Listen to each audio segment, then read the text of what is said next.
It's interesting. The nerves, my fingertips, shooting from my head all the way down my spine to my toes.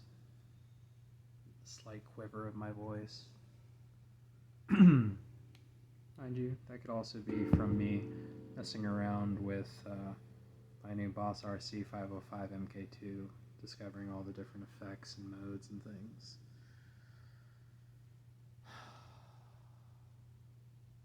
I worked today at my new job at Five Below, which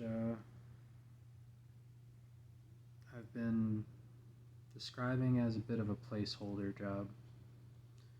A place where I don't have to necessarily think all that hard and all that much beyond the necessary facets of organizing and clearing out the energy of the place that I've decided and got guided to work at.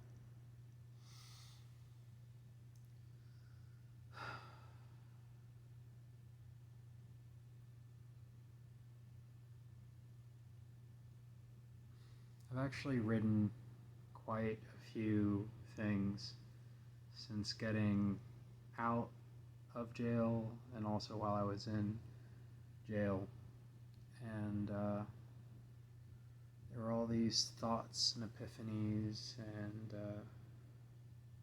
discoveries about reality, the universe, my role in all of it, and even more of a clear path to all the things that I wish to bring into form,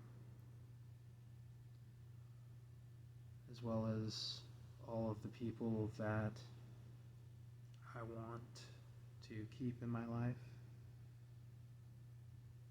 and all the ones that I wish to call into my life.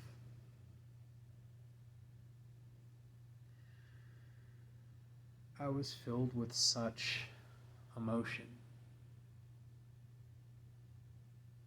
from unlocked traumatic memories that were stuck behind metaphorical rocks spread throughout my memories, spread throughout my brain. And once those rocks got obliterated by the trauma of heat stroke and psychosis, as well as once again feeling the sting of losing yet another friend, and not so much losing in the sense of losing, but letting go of yet another relationship that did not and does not serve my highest and greatest good. It freed me up to move beyond just working with the spiritual body or the spiritual self and the mental self, and move into the physical and the emotional self, because for the better portion of my life, I haven't allowed myself to feel the emotions that are associated with loss and grief.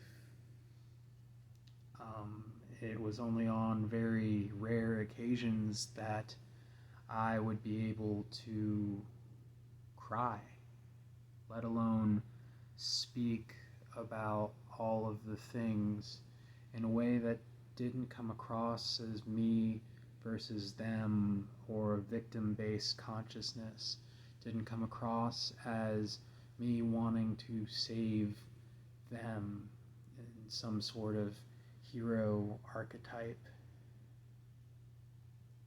or savior archetype, but simply me deciding that although these are portions of my story that have led to the shedding of layers that were keeping me from expressing beautifully, authentically as me in all the beautiful ways, all the funny voices and voice inflections, and music and all that jazz. It created a bit of a vacuum as I navigate this new space. Because I've always operated from up here and my soul, as I've been accumulating all of this information, is essentially me going from these top energy centers outwards, feeling outwards into everything, everywhere, all at once. And now that I'm tipping the scale, so to speak, and working with the lower energy centers, I'm starting to feel more within the actual body rather than just an active concept or image that's within my mind's eye that allows me to know whether or not everything's fine and what is fine, what is right, what is wrong. It's still a dichotomy. And even the word dichotomy, it's feeling more every day empty to me. How can I expect anyone to listen to the things that I wish to say, the things that I have to say to get off my chest?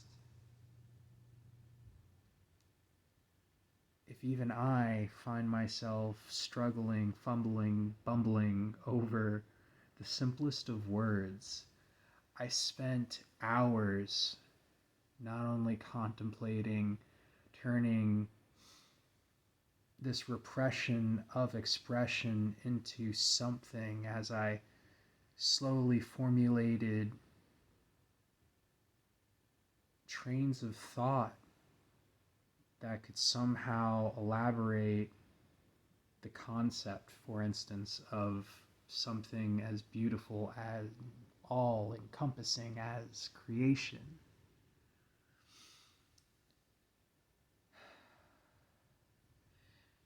To lay down at the end of a long day and to just take a composition notebook and start writing out the feelings that ultimately were keeping me up at night, feelings of abandonment and loneliness and anger,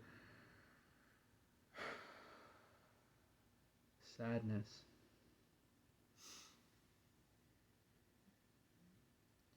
Having the ego not only deliver its ultimatums, but questions of whether or not people ever truly loved or love me.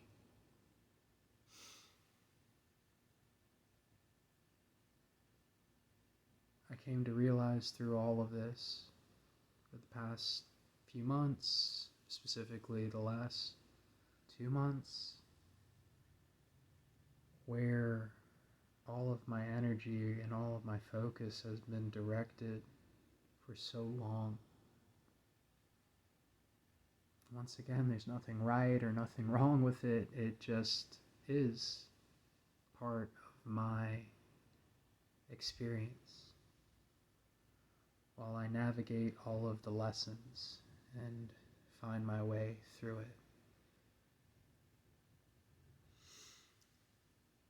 I spent the better portion of the first 2 weeks out of jail being productive, but being productive in the sense of I suddenly had a lot of extra things that I needed to take care of that wasn't the creation or the formulation of the foundational events that I planned to throw this year. As I came to terms with the fact that all of the objects that I had accumulated over the past 10 years, maybe not all, majority of them no longer exist were either stolen or missing. The woman that I fell for really quickly unfortunately got triggered by all of the things and is living her own life. And as beautiful as that is, it doesn't feel the same as it did when we first met. And I don't know if we're going to ever find our way back to some semblance of that, some semblance of talking every day or every other day, of seeing her face first thing in the morning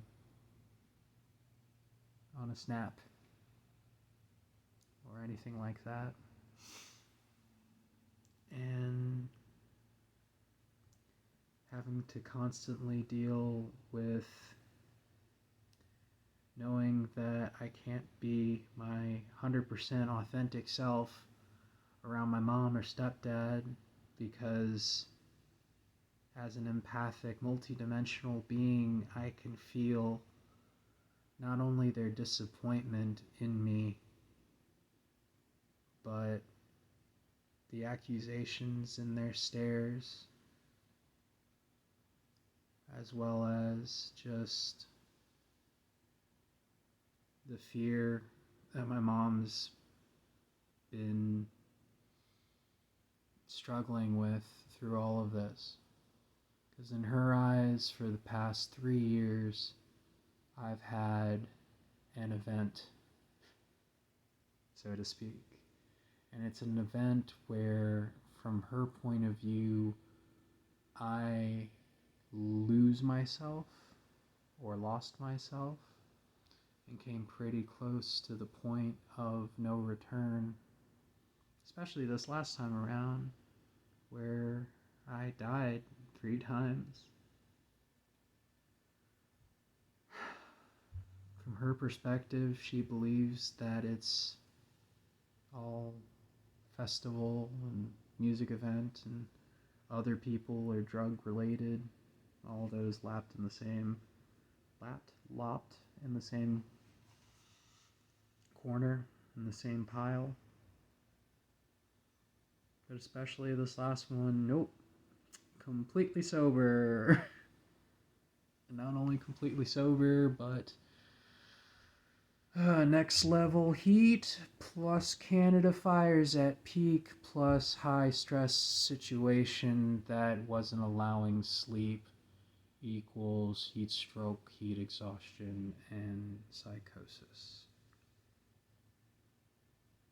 It came with perks, each one of these occasions, over the past 3 years. First time, got to discover all of my fears.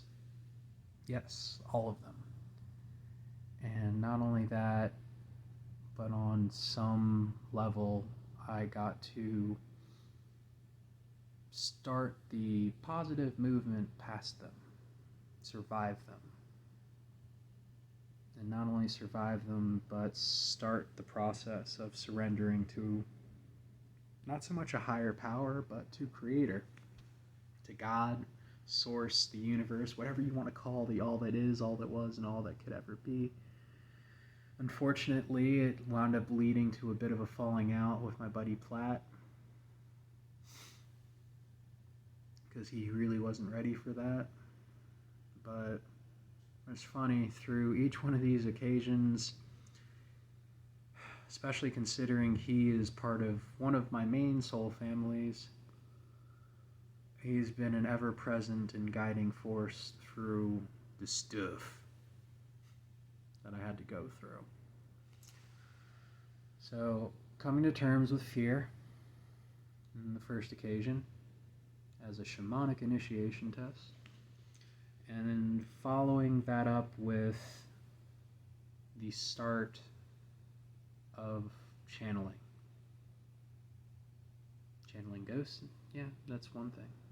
But channeling guides, as well as channeling the voice of Metatron.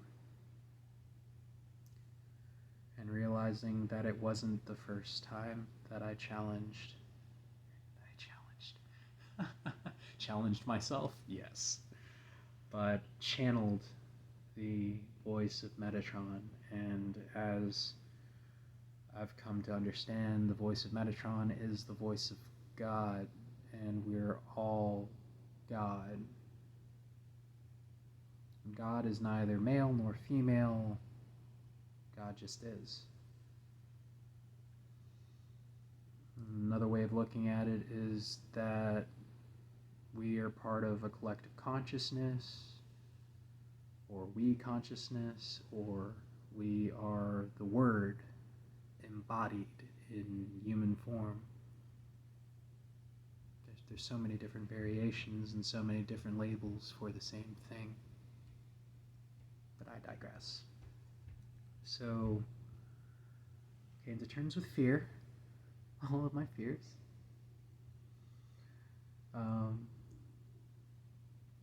Started to channel, and beyond the starting to channel, I finally got some closure from my dad.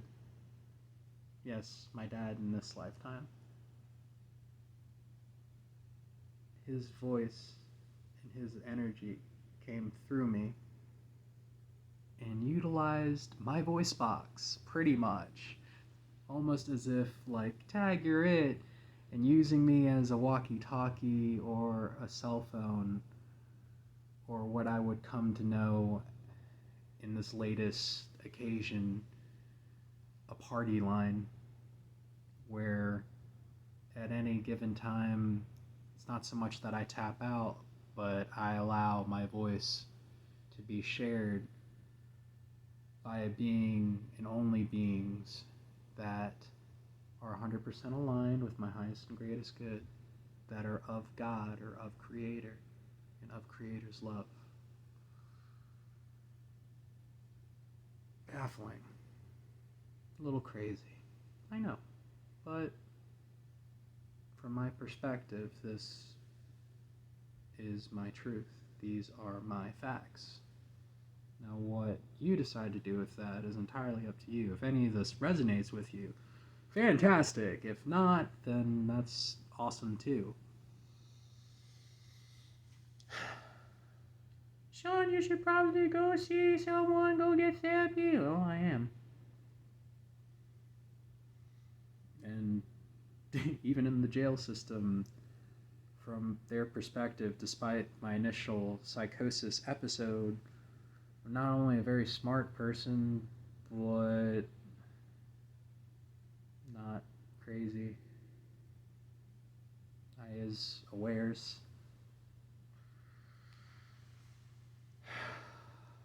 So that was the first occasion.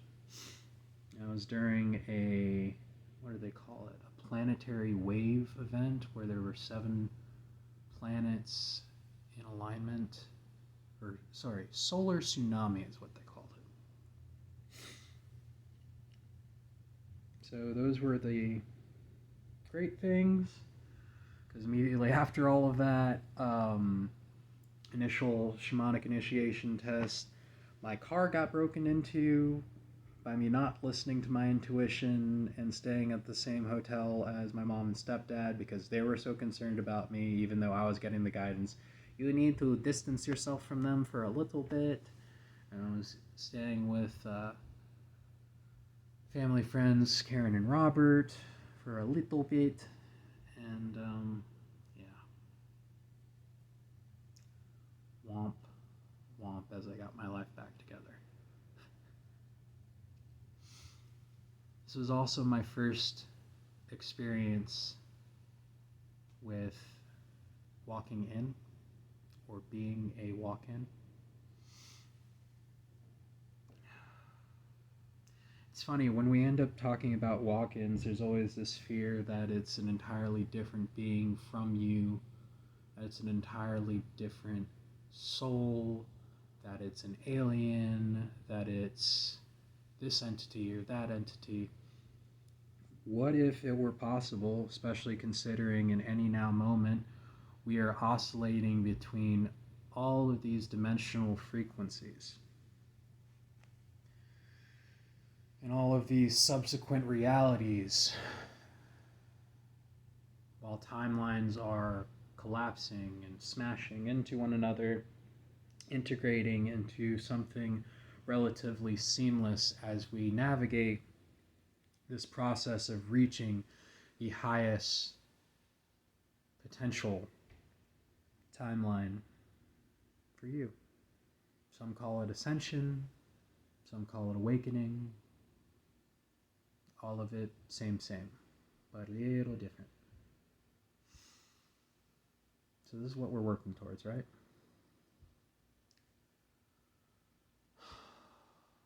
Where was I? Got a little sidetracked with describing things. Oh, it was my first walk-in experience.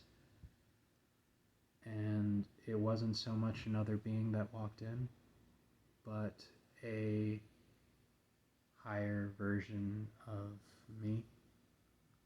One that was even more connected to everything, everywhere, all at once. And it's come to my attention, especially recently, that apparently I've been taking a bit of a shortcut, crashing towards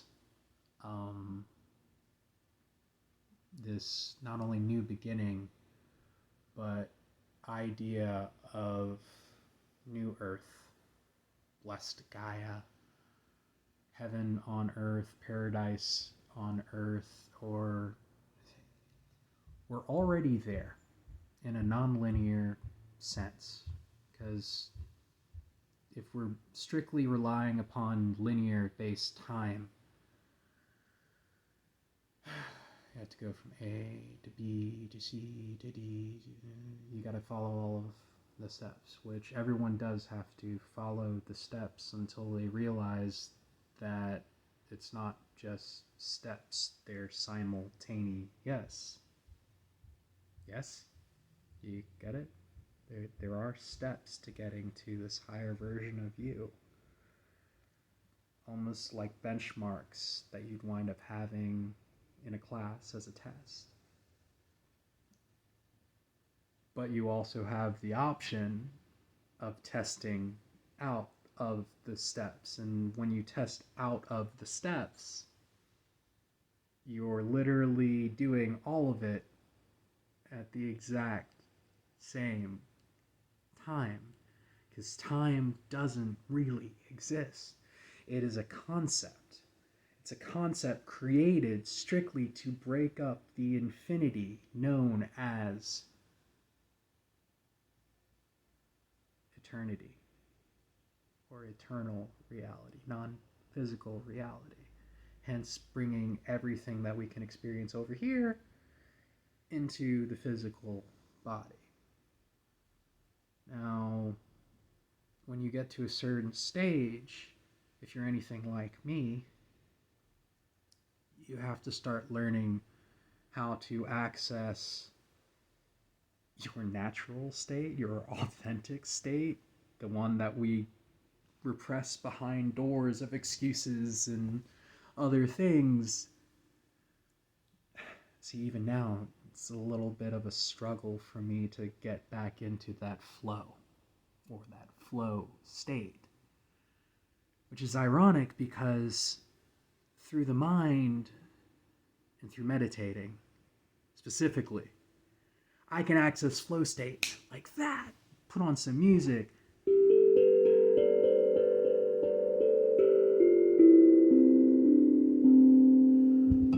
And I can access it effortlessly.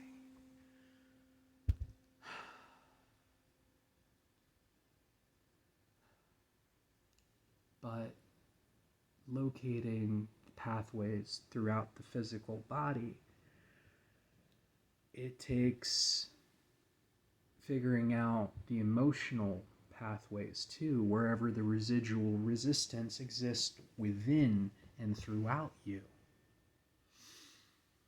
Everything has to communicate together and be in a relativistically, is that really the word that I'm going with? Synergistically? Let's go with synergistic, or synergistically in a relationship with one another that's correlated by the communication. Using a lot of big words. Stop with the SAT stuff. Let's dial it back, make it easier. Everything in your bodies, all of your bodies, your physical, emotional, spiritual, mental, etherical, they all got to talk to one another and be in sync. Synchronistic, synchronicity, simplicity of being you and me being me.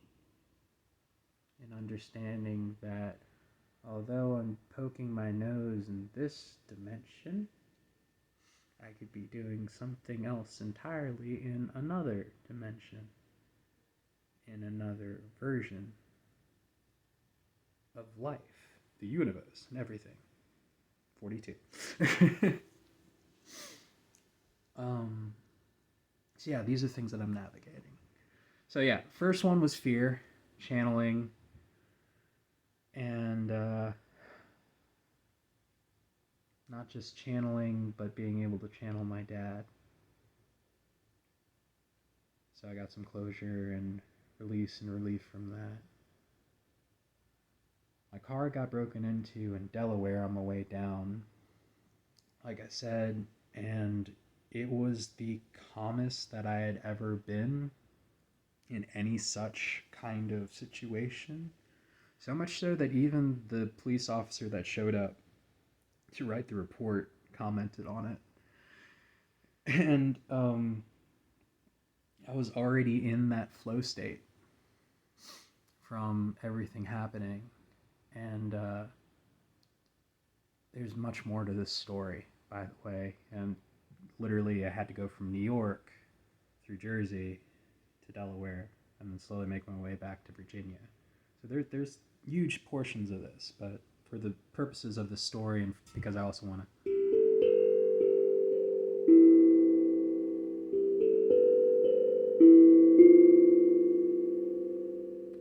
play a little something, but it's still forming.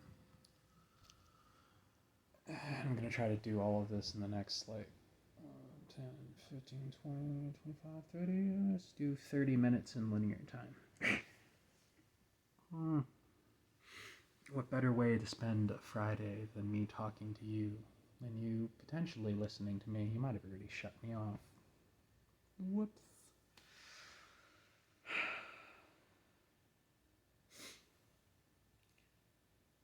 I was ridiculously calm and okay in this flow state because another lesson had made itself known to me, and not so much lesson as it's a universal law, this concept of non-attachment.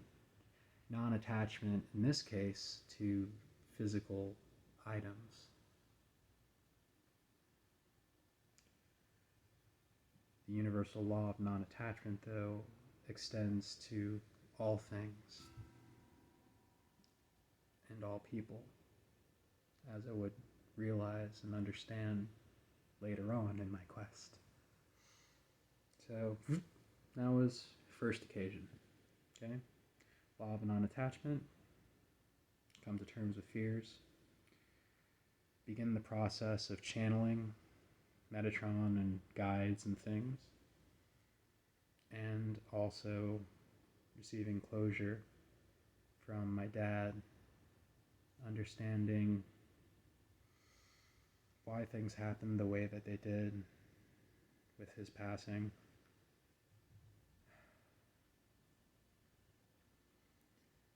And rediscovering part of a side quest that my dad had for me in this lifetime that was not only going to help me, but help my mom and my sister and our entire genealogical tree out. Because when you heal the self, you're healing everybody and everything, everywhere. Okay. Second occasion was another astrological event. Had some more planetary alignments. I believe there was a series of eclipses that were happening as well. I want to say it was May of last year, towards the end of May into June. I embarked on a bit of a journey where I had discovered that a couple of my friends from then were quantumly entangled with my mom and stepdad, while my mom and stepdad were out of town at a retreat in Sedona. So I went to work, and in the process also discovered more things. And by more things, pretty much 20 years of therapy condensed into a week. I do not say that lightly.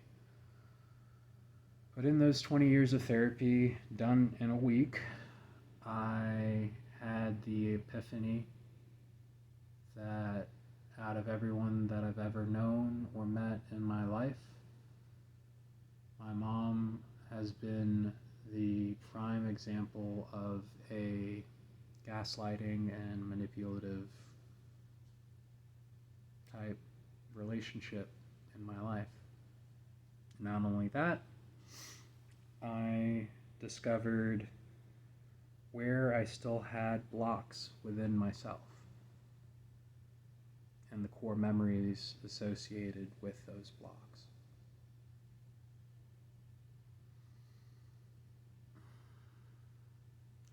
It was also through this occasion that my ability to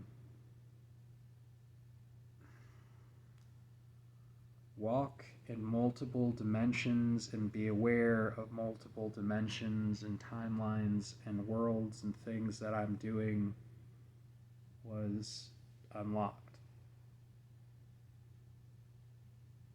And it was a lot. It was quite a lot, and my body's remembering how much it was, and it was a doozy. And I forgot to mention, after the first occasion, all of my quote-unquote psychic abilities got dialed up to 15, and then my highest light resonance team, or my spirit guides, or soul family, star family, whatever the heck that you want to call it, they helped me out by dialing it way down again, just so my body had enough time to acclimate and catch up. But once you end up getting exposed to or a taste of what is possible, that pathway, that location throughout your body, as well as your mind, as well as your soul, if you picture it as not only a map,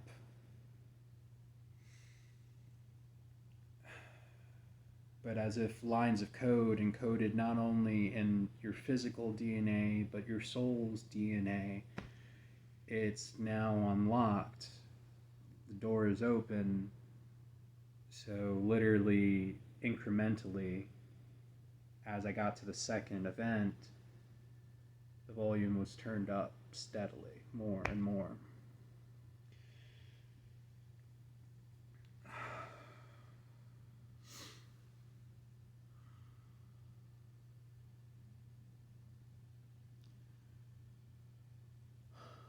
On this second occasion, beyond me having the 20 years of therapy crammed in, and me realizing the stuff that I realized about my mom, and quantumly disentangling my friends, as well as being able to walk simultaneously in all these different realms, Um,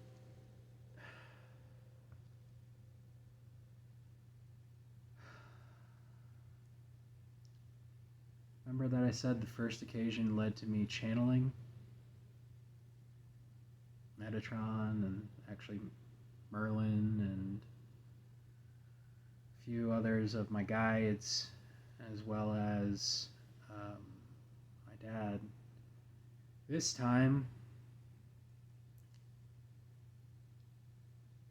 I channeled God.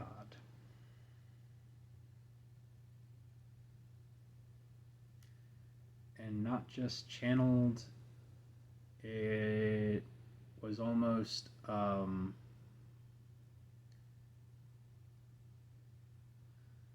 wouldn't say complete takeover because I was completely aware as it was happening, and it wasn't something that was like overwhelmingly painful or whatnot.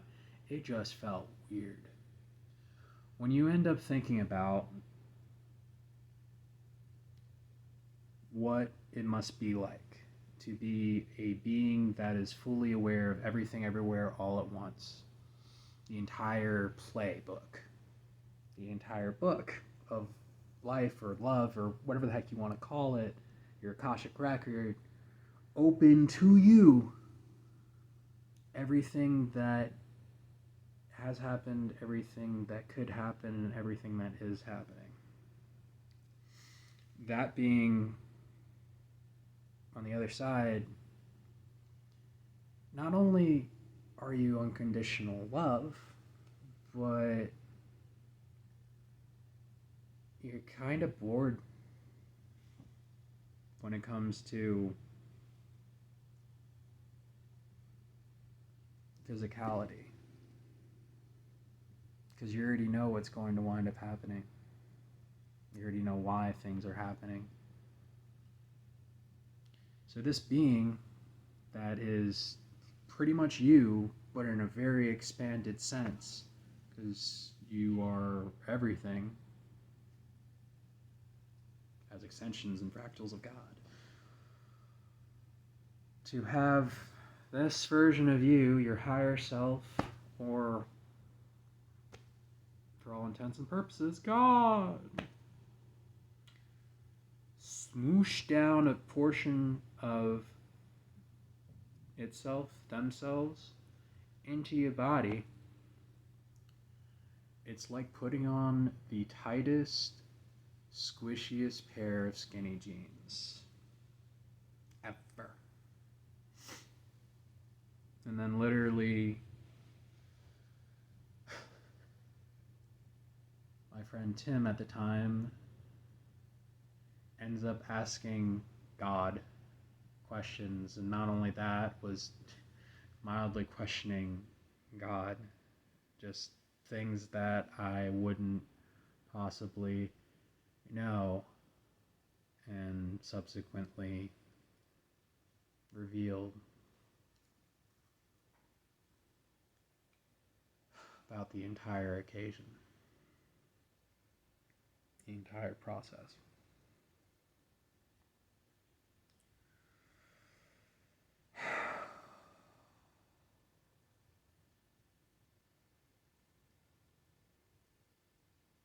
When people are encountered with things that they don't necessarily understand or aren't in the capacity of understanding yet, it can be very overwhelming, especially if they're not open to not only believing certain things, but understanding other perspectives and potentials.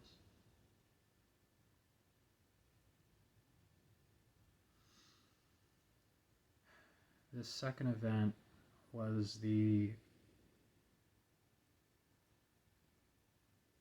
first time consciously that I decided to hold someone's bag, so to speak.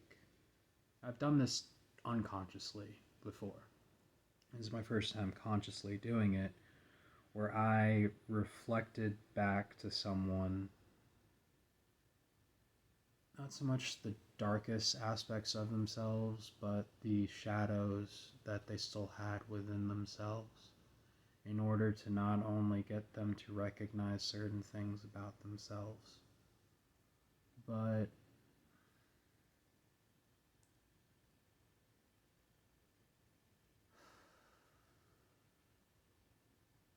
to allow them to get in touch with their authentic expression, to truly speak what they wished and wanted, not only into existence, but to speak from the heart. The only reason I wound up doing this consciously was because I genuinely wanted to assist them. And I wasn't, at least it was not my intention, to take on any of their karma or any of their pain. But ever since I was younger in this life, that's kind of come with the territory for me. It's only now that I realize that that's what I ultimately was doing unconsciously. No matter how much I cleared my energy field out, there's still portions of me that were clinging to others and portions of others that were clinging to me by soul contracts and things that were not truly serving me, at least not in a healthy way. It's almost as if I had training wheels on since being born. And now the screws of the training wheels are falling off, and I'm riding this bike off into the sunset. It's a little wibbly, it's a little wobbly, but eventually with that trust and surrender into the process, I'm gonna find my flow again, and I will be steadier and more confident than ever. So, anyways, those are the three things from the second occasion. And I believe that was 3 things that I mentioned. Hold on. 20 years of therapy, discover things about my mom, channeled and embodied God for a bit. Yep. Oh, 4 things. Walking in multiple realms all at once and being fully aware that I was doing that, which also came with apparently bilocating, but that's a story for another time.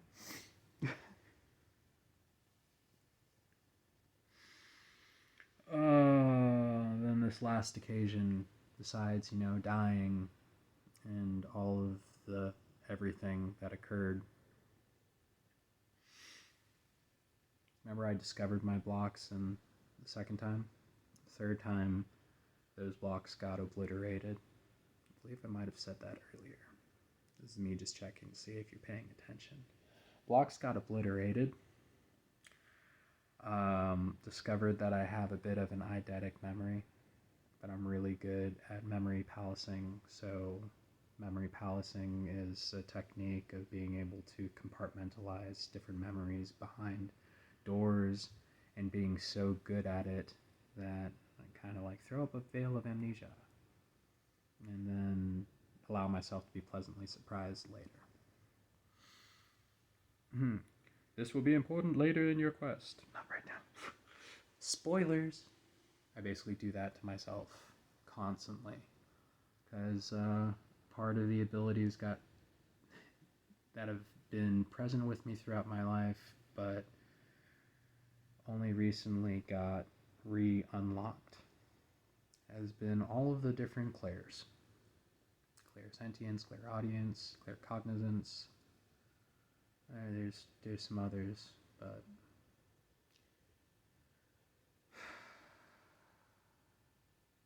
I'll let you look those up for fun. So that got unlocked. My ability of being able to channel is now fully online.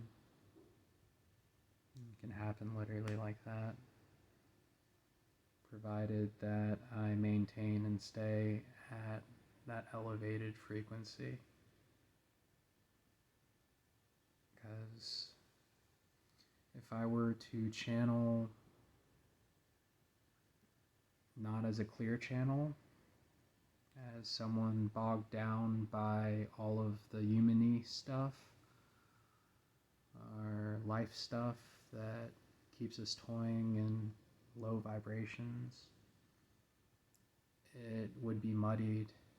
It wouldn't be not so much anything worth listening to or hearing, but it just wouldn't be authentically me, and it wouldn't be authentically whoever it is that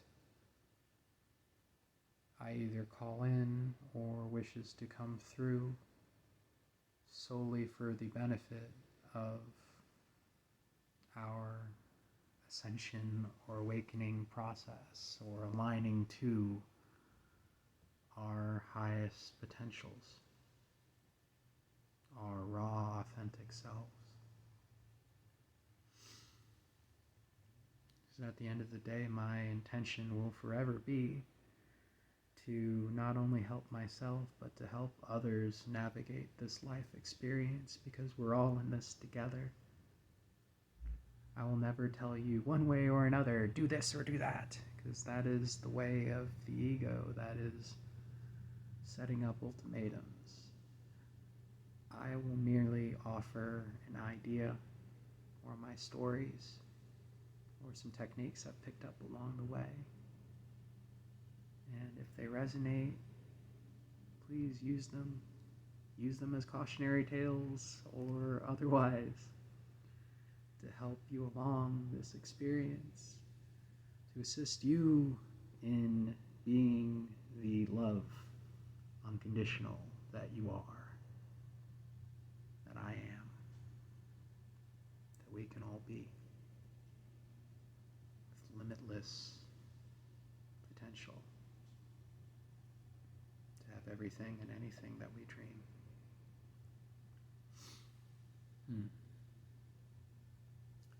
So yeah, all of the clairs got activated. The blocks that were over those traumatic memories obliterated, so trauma memories unlocked. Got to meet God in physical form, so that was neat. More on that later. And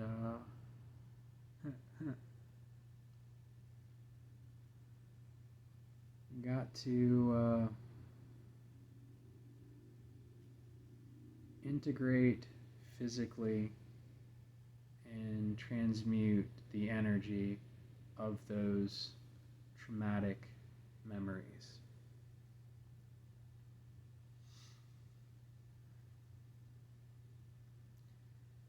It's funny, once I set the intention of doing all of this stuff, and not just the things from the past like 3 years, but I'll go specific. And for instance, I decided October of last year that I was going to cut out all of the people that don't serve me anymore and make an effort to losing weight. Before I even started dieting, I cut out people that just were really negative influences for me. And the I just tried to say that the weight melted off and I combined it. The welt melted off? No.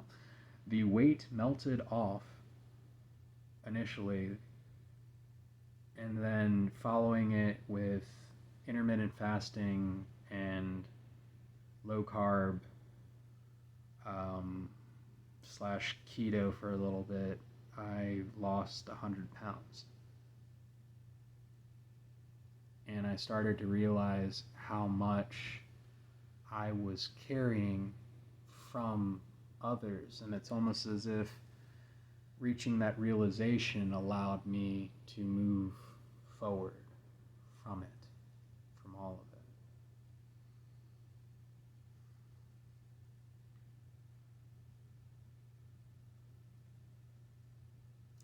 Despite how crazy and hectic my life has been, it's also been beautiful and awesome. And I've gotten to meet so many beautiful peoples that honestly help me believe in not only our potential as humans, but to believe that I could be loved as much as the love that I've made it a point to put out into the world.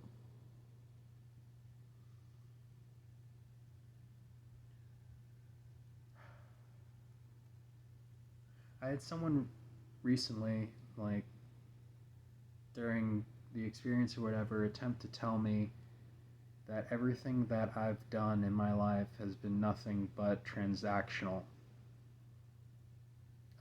relationships with people. That everything that I've ever done has strictly been to get something out of another person.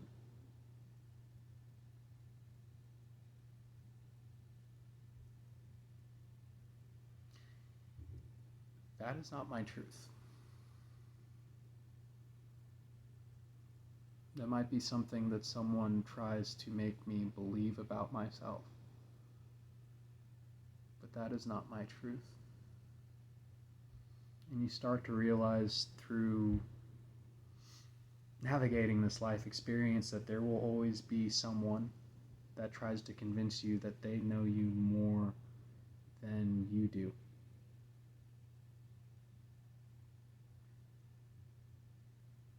From my perspective,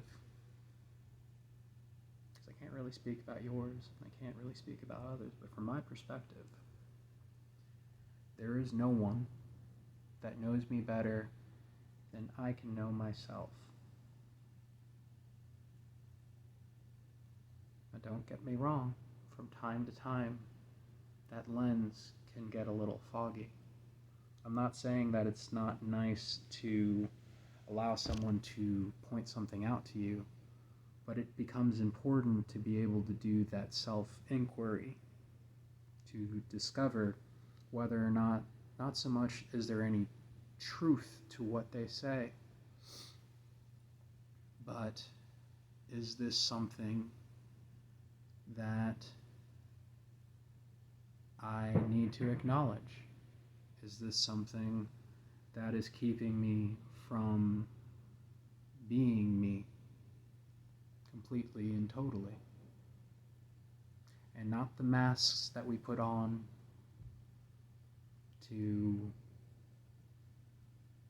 try to appease others, or this idea that we have in our heads of what others think of us when we're not there and when we're there.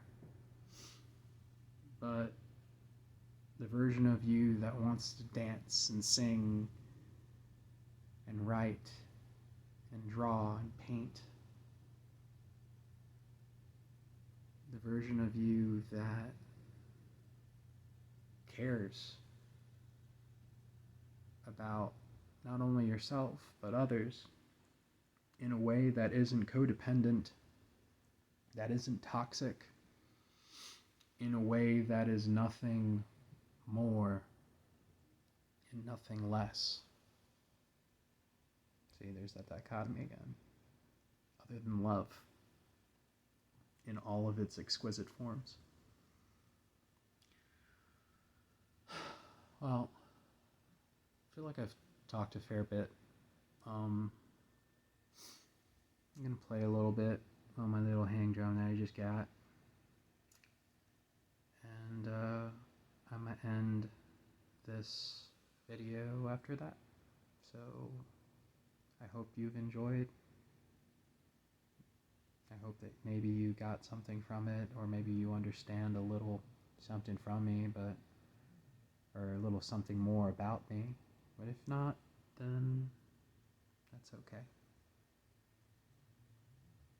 At the very least, I am happy and appreciate the fact that you took any time to drop in, and that you exist in this plane of existence with me.